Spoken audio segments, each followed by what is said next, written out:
All right, we are picking up on LawnBoy today.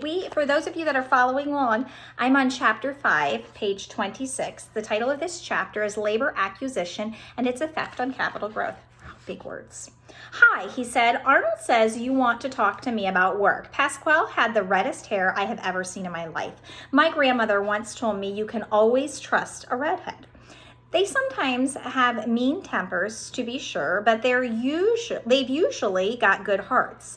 Of course, we were at a baseball game at the time, and I'd asked her to help me figure out my favorite player's batting average, but I still thought it was pretty good advice, and so I liked Pasquale right away. We were at Arnold's house. I had about 20 minutes before I had to be home. I had told my parents that I had to talk to people about new jobs, and they'd extended my be out time to 9:30, so he had to be home by 9:30.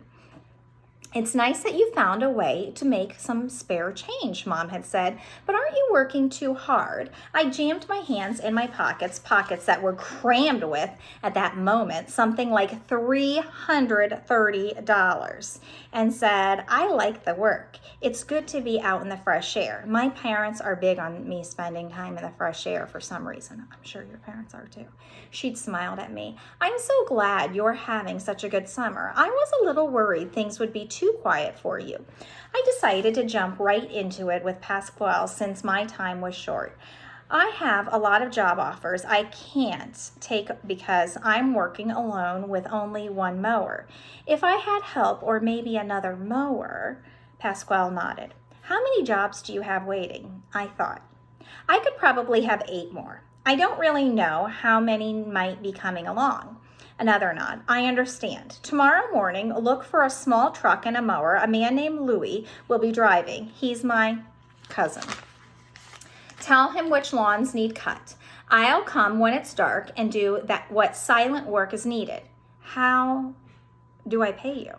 I receive half of what you get for the lawns that Louis and I do, and I shall pay Louis out of that. Half? I don't do anything, and I get half? I shook my head. That doesn't seem fair. Shouldn't you get more? Pasquale smiled, his mustache turning up on the corners and then down.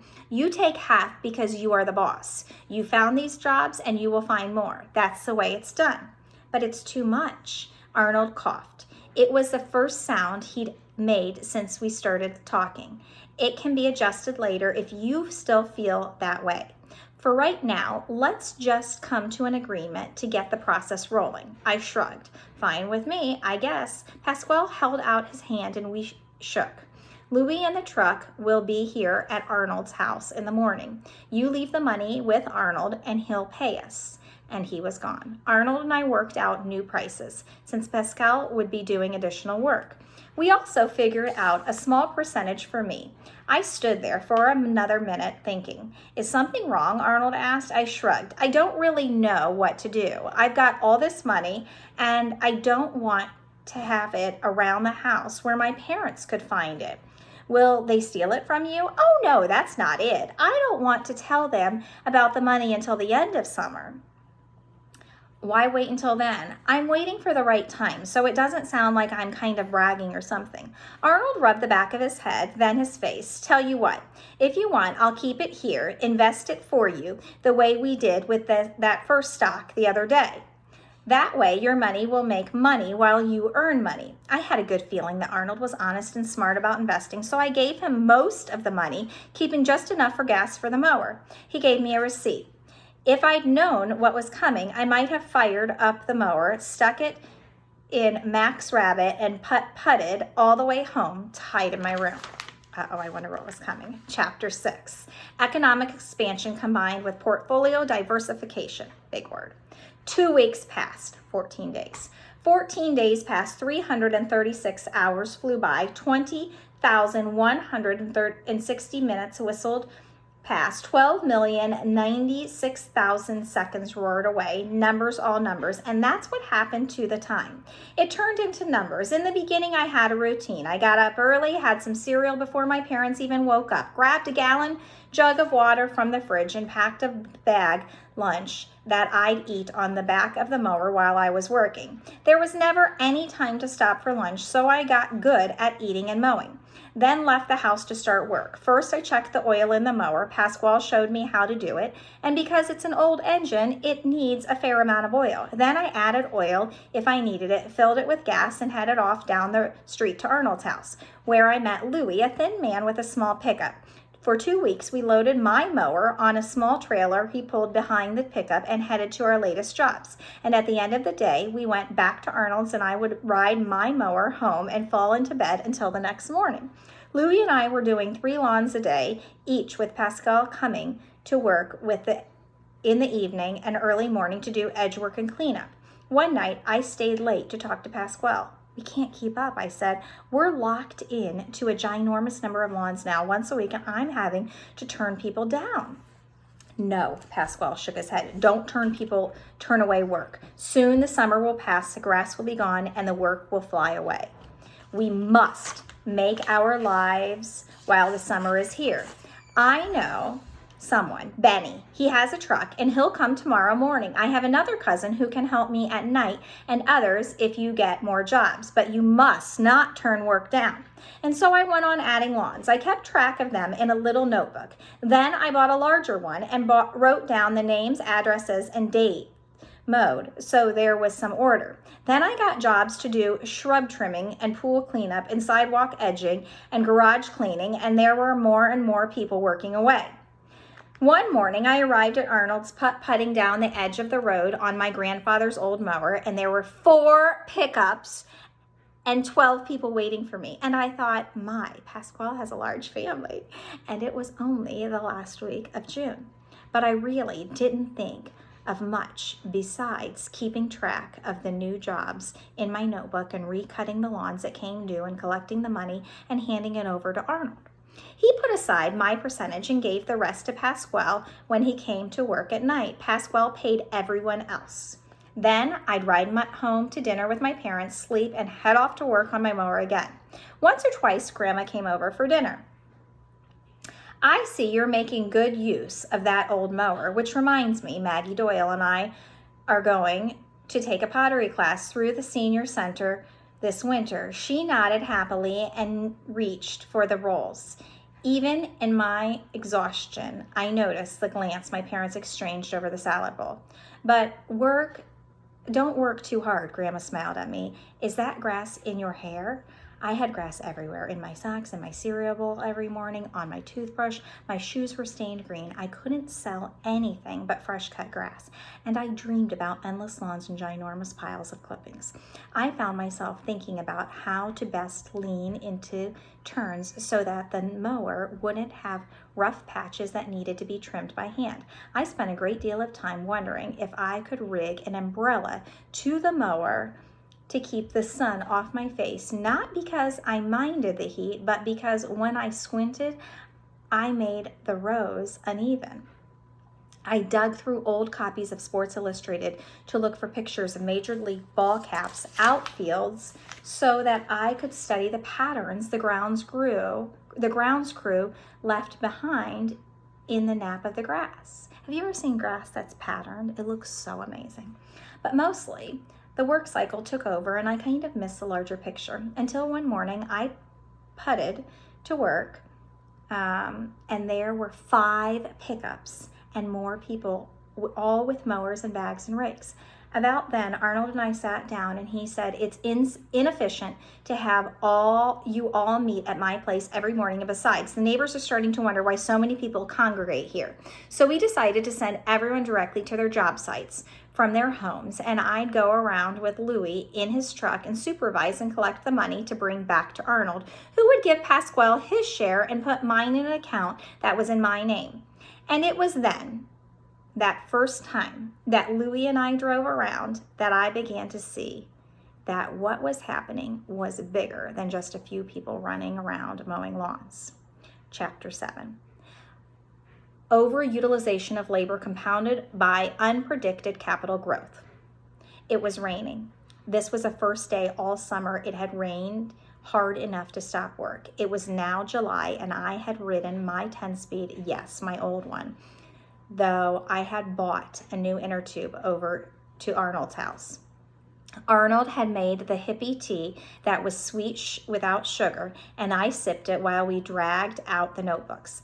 I had left all the paperwork at his house because if it would have been too hard to explain to my parents. There were now 5 3-ring binders, and in fact, I knew almost nothing about it myself. It had all been kind of a blur. It's all just too groovy, Arnold said, putting his tea down. Free market industry and capitalism at their best. It's like watching a really good documentary about business. Far out. I don't know what we're doing, I said. Not a clue, except that we're cutting a lot of grass and I'm not getting much sleep. And this morning, my mother said she was forgetting what I look like. It's lucky we got a rain day. We were in Arnold's screened-in porch, and he had spread the notebooks out on a large round picnic table. It gives us a little time for you to catch up and see the beauty of what you're doing. The rain was hammering down, almost deafening, and I found myself liking it. I used to hate rain in the summer because it ruined vacation time. Now I thought it was beautiful. We'd better start with an overall view of the lawn cutting phase of your operation. Oh yes, I thought. Let's start with that. Like I knew anything. Like I would have an operation with phases. Currently, you have 15 employees. There are 15 people working for him. I stared at him. That can't be right. He nodded, smiling. Surprising, isn't it? Technically, I guess Pasquale is more of a partner. And really, they are all partners in a way. They share the income from their work with you, the company head. 15. He nodded again. Now, the truth is they earn their living because you found them work, and that brings up a second consideration of this phase of your operation. 15 people work for me. I wished he would quit talking about my operation and its phases. It was starting to sound like General Motors or something. Yes, and that should lead you to consider your responsibility as a business head. You owe your employees that consideration. Well, sure, if there's 15 people working for me, I should consider them. But I don't know what you mean specifically. Well, think of this. They're seasonal workers. When the cutting is done, they're no longer employed by you. A responsible employer should set aside some of his income, a percentage, to give them a bonus when the season ends to ease their transition into other forms of employment. Yes, I guess I should. How does that work? Well, first, let's look at your personal gross income from lawn cutting, shall we? It's really the only figure that counts for this aspect of your operation. Of course, aspect, I thought. First phase is now aspects of my operation. I'm 12 years old and I have aspects. Well, for reasons we'll cover later, taxes are going to take a hefty bite, and you have some small expenses, gas for your mower, oil, that sort of thing. I kept track of those items in this expense notebook. Then there's my fee. I'm taking 5% across the board for this and the market work, just to simplify things rather than work on a sliding scale, all right? Oh my, yes, I thought, let's keep it simple. I felt like I was drowning in aspects and phases. Good. I guess it is good. Sure, good. So before taxes, my percentage and expenses, you grossed out just over $8,000. $8,000? Yes, of course. Like I said, that's gross, and your net won't be anywhere near that. I think you should perhaps set aside a pretty good chunk for employees' relief, perhaps 20%. At this stage, naturally, that will go up as they earn more. They'll appreciate it when the season ends. I had this sudden memory of when I was 9 years old. Back then, I thought that someday I might be a professional basketball player. This in spite of the fact that I'm fairly short and can't make a basketball to save my soul. But I thought when I was 9 that if I had just the right ball, a true professional ball made by Spalding, I could be good enough to be a professional player when I grow up. The problem was that the ball was expensive. There was no way my parents could spend that kind of money on one measly basketball, and I couldn't find a way to get enough money on my own. So I wound up with a cheap ball, and I thought, No chance at a professional basketball career. How many balls could I buy with $8,000? $8,000! I was only 3 years older now than I had been. True, it was a big 3 years, but after just 3 years, I could afford all the Spalding ball basketballs I wanted. I was rich. Rich. What a strange word that was. It didn't really mean anything in itself. Rich. Short for Richard? What does rich mean? Why does rich mean having tons of money? How many Spalding balls could I buy really with $8,000? Say they're $20 each to make it simple. 5 balls for $100, 50 for 1,000, 400. I could buy 400 Spalding basketballs. What do you mean? I suddenly remembered something Arnold had said. You said something about this being a small amount of money. Is that what you said? I don't know what you're used to having, but I can't think of $8,000 as a small amount. Everything, Arnold said, is relative. Taken in the whole scheme of things, $8,000, though significant, is not all that large. If Bill Gates, who owns Microsoft, for instance, could hold all his wealth in his hands and he suddenly dropped it just on the way to the ground, it would make over $40,000 in interest. Huh? I tried to picture that. Look, I understand that I don't have as much as Bill Gates. Still, I'm very satisfied with what I have. I honestly don't know what I would do with more money than that. Seriously? Absolutely. It's more money than I could even think of having. It wasn't that long ago I was wondering where to get enough money to buy an inner tube for my 10-speed. Now I could buy a whole new bike. I could buy a bunch of them. Well then, Arnold shrugged and sighed. We have a bit of a problem.